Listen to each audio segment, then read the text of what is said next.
It was nice that it wasn't such a back and forth type game.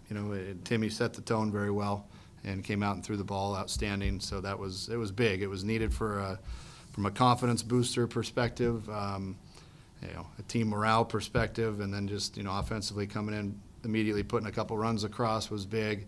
I think we left a few runs out there in the second that would have been nice to really cash in and get a nice cushion early, but is what it is. But Timmy coming out and doing that was huge, and being able, like you said, to preserve a few arms that we didn't have to use tonight or even get up and get loose was big for us.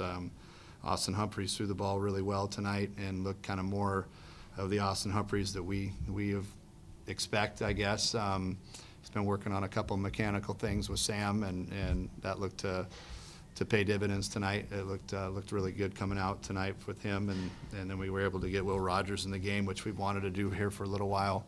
As you see, he's got a power arm, that we could certainly use down the stretch if we can polish him up a little bit with the running game and things like that. He can help us. So it was nice to get him into a game and kind of a soft landing, if you will, and hopefully build some confidence with him going forward.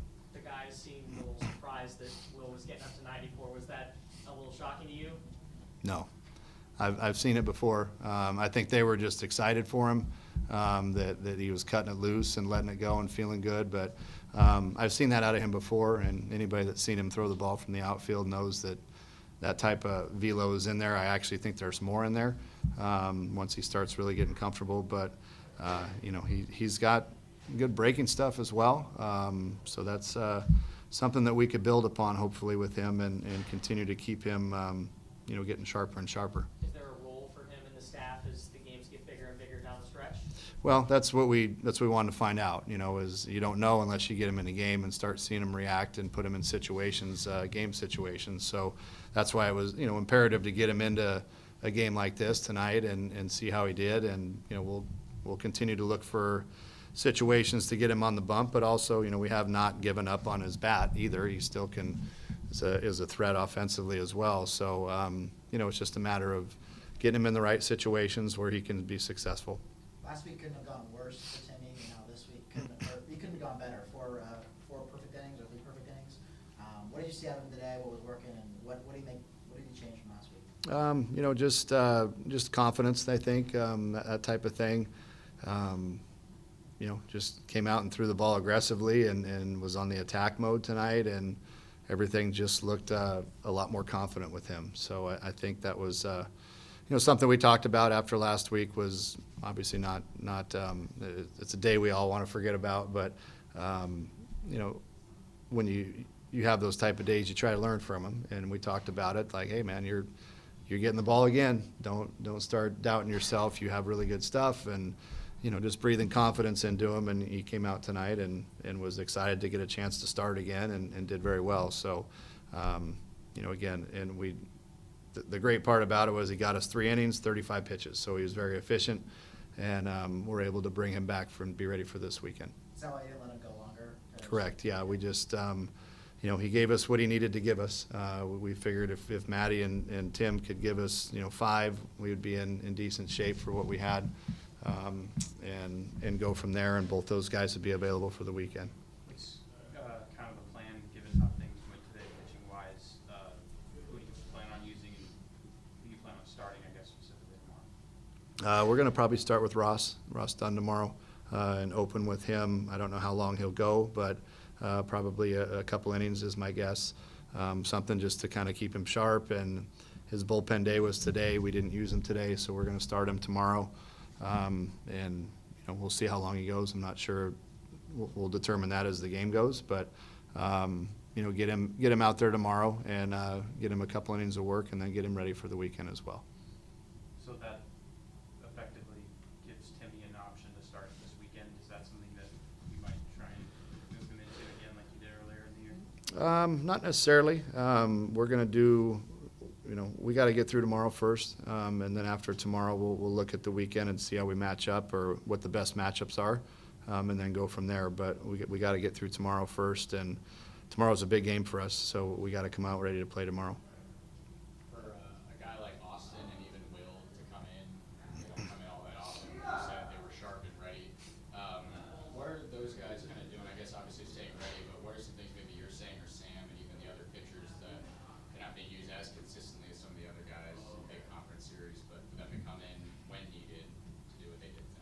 Well, they understand, and I think our team understands that everyone's got to do their part.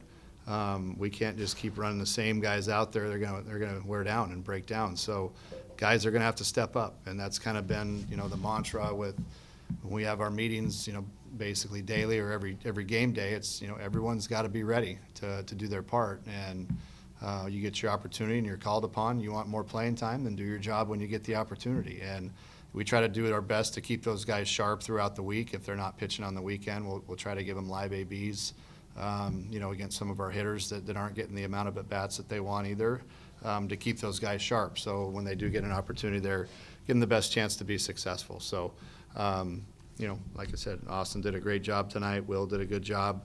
That's what, you know, they made the most of their opportunity. 17 hits tonight without the best hitter arguably in the lineup too. How close is Campy to maybe getting back in there potentially maybe this weekend, or is that still kind of day by day? It's still day by day. He continues to get treatment on it. You know, I'm very hopeful that he could be back, you know, maybe by Saturday or Sunday in Eugene, but I'm not going to push it if he's not ready. He's going to have to go through some progressive steps in order to get to that point. But we're this far down in the process, so the last thing I want to do is rush it a day or, you know, before it's ready and then put him right back to square one. I'd rather wait a few more days if we have to.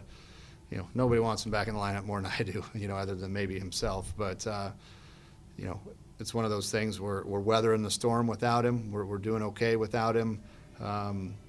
It's going to be a nice boost when we get him back, whether that be against Oregon or the following weekend. So part of me, obviously, Oregon's going to be important. Every game's going to be important, but the main thing is he's healthy and ready when he comes back. So if that takes a few more days, then so be it. Luke Keeshal's been one of your best players all year, praised him constantly. But were you expecting the power numbers he didn't put up this year? He came in, and he didn't have hit that many homers at USF last year, but so far he's got 11 on the year this year. Was that something you guys expected coming into the season? You know, how do I put this with Luke? I guess, yeah, I did expect it, just based upon what type of kid he is and his work ethic and how much he cares about being a good baseball player and cares about being a good teammate and helping this program. I get to be around him every day, and I see the work he puts in and how diligent he is and how much he cares, and I see the talent and the tools that he has. So for me to sit here and say I expected that out of him, that may be unfair, but I'm not surprised. Let's put it that way, because he's the type of kid that he gets everything that he deserves because of his work ethic and the type of young man he is. So the sky is the limit for him. I wouldn't put any restrictions or limitations on him as far as what I expect of him, because he's the guy that if you put expectations on him, he's going to blow them away. And, you know, he can do whatever it sounds the old cliche, whatever he puts his mind to, he has a way of figuring it out and getting it done. So he's the type of kid that you'd like to clone and just have a ton of them coming in just like him every year. We'd be pretty dang good if that were the case. So there's not enough Luke Keeshels in the world. You said after the VCU game that you were going to take it a little slow with McLean coming back from the injury. His bat has taken it anything but slow. I think the stat was 8 hits or hits in his first 8 games coming back. Is he going to become a staple of the lineup down the stretch? Do you want to get to a point by the end of the season where you're using him every game?